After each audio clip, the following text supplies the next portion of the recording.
겸손은 자신을 올바르게 바라보고 하나님과 다른 사람 앞에서 낮은 마음의 그 삶을 살아가는 태도입니다.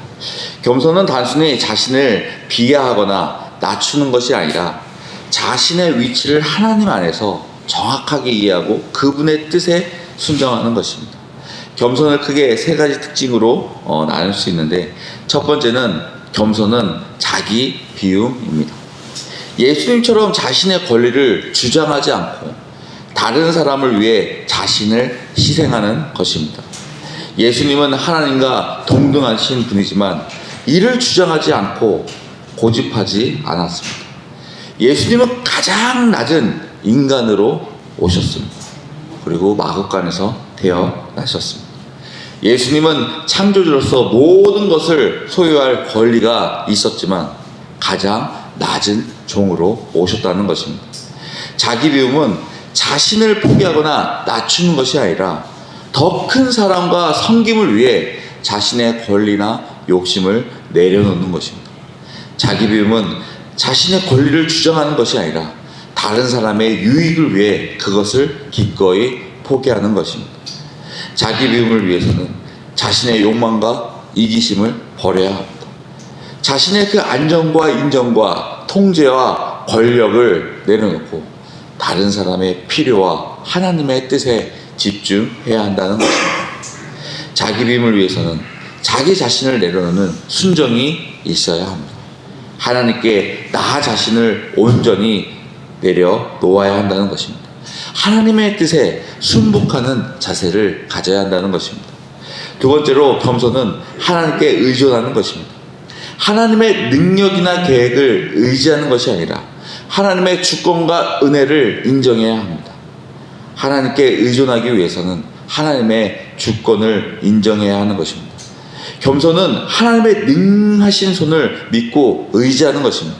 자신의 염려와 문제를 여러분은 누구에게 맡기고 계십니까?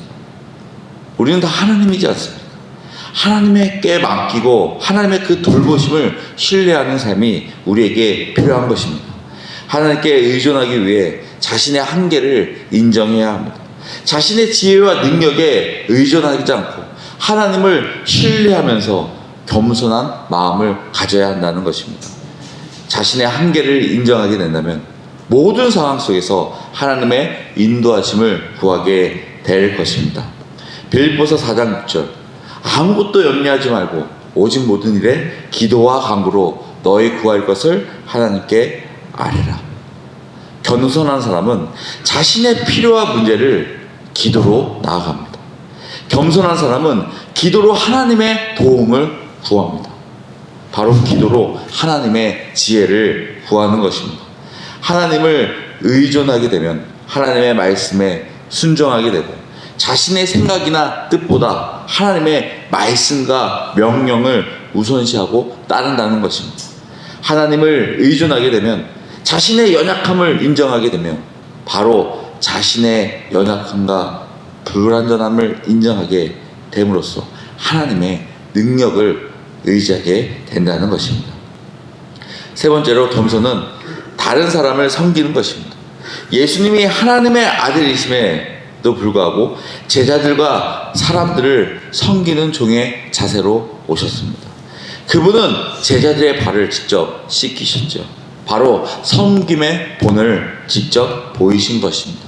예수님은 십자가에서 자신의 생명을 내어주심으로 모든 사람을 위해 희생적 섬김을 완성하셨습니다. 겸손은 다른 사람을 자신보다 더 중요하게 여기며 그들의 필요를 먼저 고려하는 것입니다. 다른 사람을 섬기기 위해 우리에게 필요한 자세는 먼저 나 자신을 낮추는 마음입니다. 자신의 위치와 자존심을 내려놓고 상대방을 존중하고 섬겨야 한다는 것입니다. 섬기는 일을 부담으로 여기지 않고 바로 기쁨과 사랑으로 행해야 하는 것입니다. 자신의 물질과 또 시간과 에너지를 모든 사람을 위해 기꺼이 희생해야 한다는 것입니다. 오늘 본문에서 첫 번째로 사역자들에게 주는 권면, 바로 겸손한 섬김을 말하고 있습니다. 1절에 너희 중 장로들에게 권하노니 나는 함께 장로된 자요 그리스도의 고난의 증인이요 나타날 영광에 참여할 자니라. 베드로는 자신을 장로로 칭하며 교회 공동체 안에서 사역자로서 권면하고 있습니다. 자신의 권위를 주장하거나 명령하기보다는 동등한 입장에서 겸손히 권면하는 태도를 지금 보여주고 있는 것입니다. 그럼 도움교회 안에서 장로는 누구일까요? 사역자는 누구일까요? 바로 여러분 목자들입니다. 사역자들에게 주는 권면은 교회를 억지로 이익을 위하여 다니는 것이 아니라 하나님의 뜻을 따라 기쁨과 헌신으로 섬겨야 한다는 것입니다.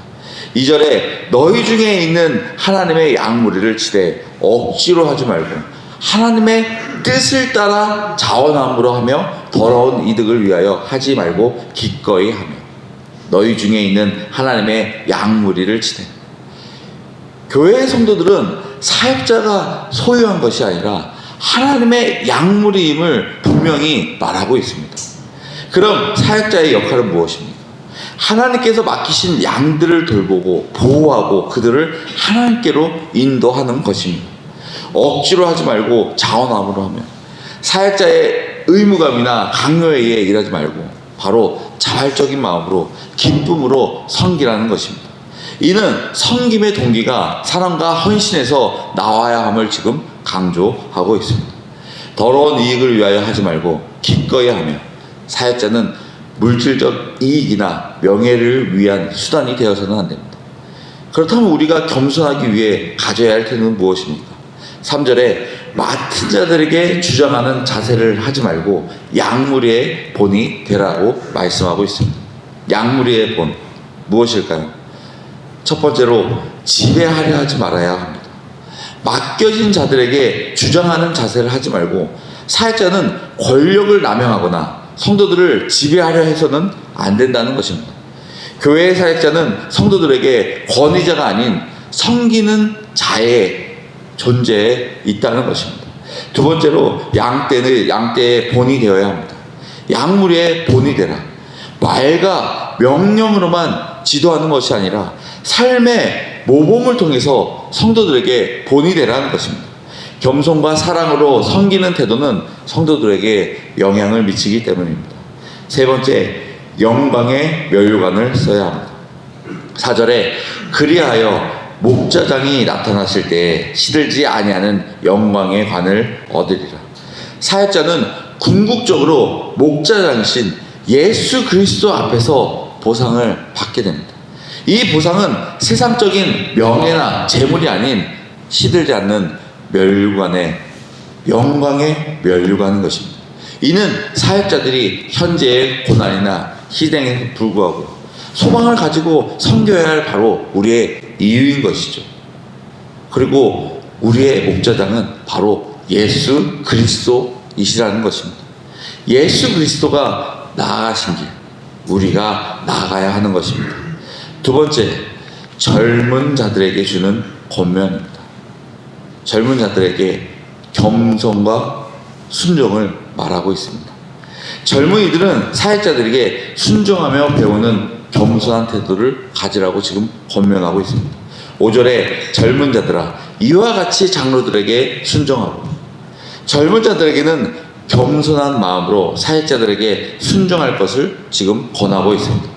젊은이는 흔히 자기 주장이 강하고 독립적인 성향이 강합니다. 그러다 보니까 자기 주장이 지나치게 강해 다른 사람과의 그 관계에서 갈등을 유발하기도 하고 자신의 한계를 깨닫지 못하고 배우려는 자세를 잃게 되기도 합니다. 젊은이들에게 강한 자기 주장은 다른 사람의 의견을 경청하지 못하는 태도로 나옵니다. 또 강한 자기 주장만을 고집하다 보면 자신만 옳다는 그 교만한 마음이 생기게 됩니다. 이럴 때 사역자의 지혜와 경험이 필요한 것입니다. 겸손하게 배우는 자세, 다른 사람 입장을 존중하고 비판을 수용하며 감정적 반응을 자제하고 공동체의 유익을 우선시하는 그 자신의 생각이 아닌 하나님의 뜻에 맞는 결정을 내릴 수 있도록 구해야 한다는 것입니다. 그래서 젊은이들은 사역자들을 존중해야 합니다. 젊은이들은 사역자를 따르는 그 겸손이 필요한 것입니다. 순종은 단순히 명령에 따르는 것이 아니라 존중과 배우려는 태도를 포함하고 있습니다. 도움교회는 사역자들에게 순종하는 성도가 되길 바랍니다. 도움교회는 사역자들에게 겸손한 마음을 가지시기 바랍니다. 겸손을 통해서 우리가 한 공동체로 세워질 수 있는 것입니다.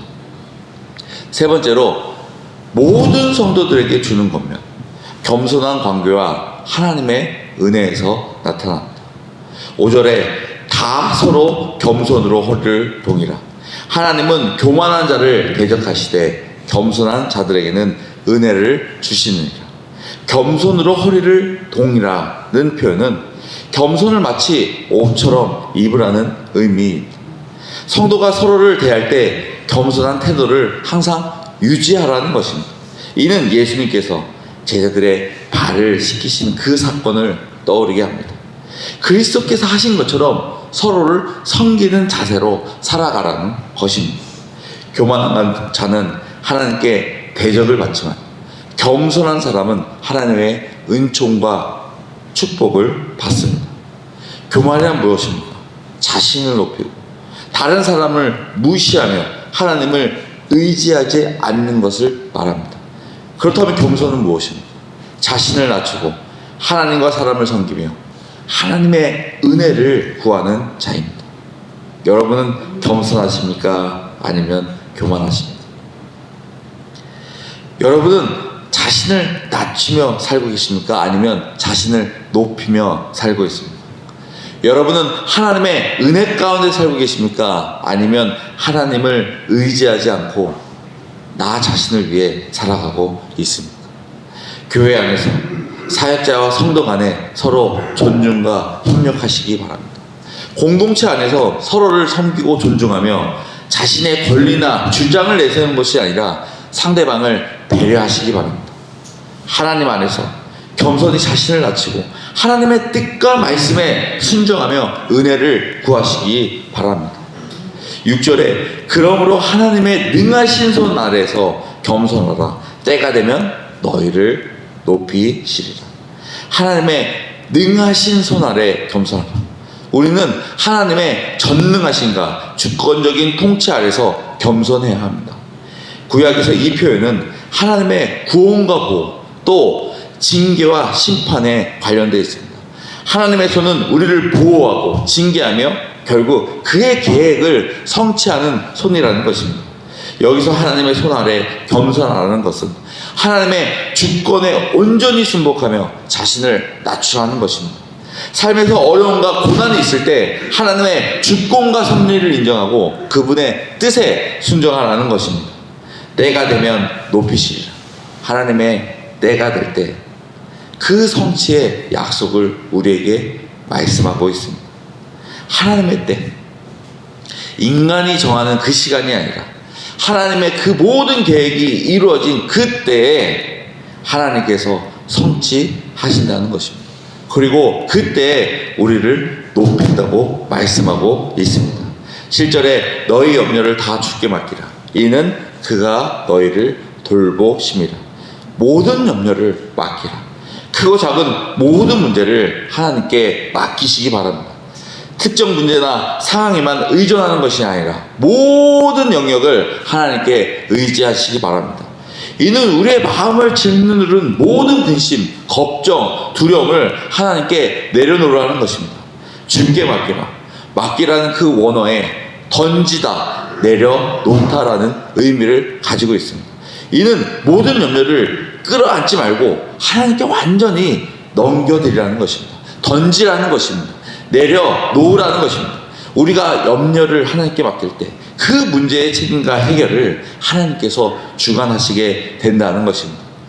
이는 그가 너희를 돌보심이라. 하나님의 돌보심은 그의 전능하심과 선하심과 신실하심에 있습니다. 우리는 하나님의 약속을 신뢰해야 합니다. 겸손히 염려를 맡기고 하나님의 그분의 그 선한 뜻과 가장 좋은 방법으로 돌보실 것을 믿어야 한다는 것입니다. 마무리하겠습니다. 우리가 겸손하는데 가장 중요한 동기가 무엇입니까? 바로 복음입니다. 복음을 통해 우리는 얼마나 큰 죄인이며 동시에 하나님의 은혜로 구원받은 자임을 알게 됩니다. 그 깨달음이 우리의 태도와 행동을 겸손하게 한다는 것입니다. 그러기 위해서 첫 번째, 복음은 우리의 죄가 드러남으로 겸손하게 됩니다. 복음을 통해 우리는 모든 죄인이며 하나님 앞에서 의롭거나 자랑할 것이 없다는 것을 우리가 알게 된다는 것입니다. 우리는 하나님의 기준에 미치지 못하는 연약한 존재이죠. 그리고 스스로 연약함을 알 때 바로 겸손이 우리 마음속에, 우리의 모습 속에 드러나게 된다는 것입니다. 두 번째로 복음은 하나님의 은혜로 겸손하게 합니다. 우리의 구원은 행위와 공의로 되는 것이 아니라 오직 하나님의 은혜, 믿음으로 이루어진다는 것입니다. 우리의 구원은 우리의 자랑거리가 되지 않고 오직 하나님께 모든 영광을 돌리는 겸손함에 있다는 것입니다. 세 번째로 복음은 하나님의 사랑으로 겸손하게 됩니다. 복음은 우리가 아직 죄인 됐을 때 하나님께서 우리를 위해 예수 그리스도를 보내어 구원하셨다는 것입니다. 우리가 우리의 부족함에도 불구하고 사랑받았음을 깨달으시기 바랍니다. 우리가 부족함에도 불구하고 바로 하나님의 은혜가 우리에게 임했다는 것입니다. 누구에게나 겸손과 사랑으로 다가서시는 바로 여러분과 제가 되길 바랍니다.